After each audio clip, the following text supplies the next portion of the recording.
दळगाव तालुक्यातील हरणखुरी गावामध्ये नवजात बालकास सोडून पळ काढणाऱ्यावर गुन्हा दाखल। दळगाव तालुक्यातील हरणखुरी गावात एका अज्ञात व्यक्तीने सुमारे 1.5 महिन्याच्या बालकास घराच्या कंपाऊंडमध्ये सोडून पलायन केल्याची धक्कादायक घटना उघडकीस आलेली आहे। गावातील सरपंच अर्जुन जोरदार पावरा यांनी दिलेल्या तक्रारीनुसार अज्ञाताविरुद्ध बाळाला संतोष ठाडा पावरा यांच्या घराच्या अंगणात ठेवून पळ काढला आहे।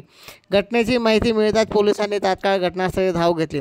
फिर्यादीने नमूद केल्याप्रमाणे बाळाचा जन्म लपविण्यासाठी हे कृत्य केल्याचा संशय असून दळगाव पोलीस ठाण्यात भारतीय न्याय संहिता 2013 च्या कलम 93 नुसार गुन्हा नोंदवण्यात आलेला आहे। या प्रकरणाचा तपास पोलीस उपनिरीक्षक राहुल भिलाजी पाटील करीत आहेत।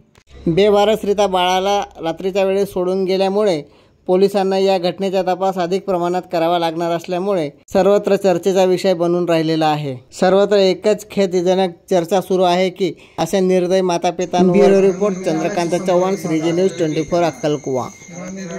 संपर्क साधावा लागेल। आपण मध्ये आता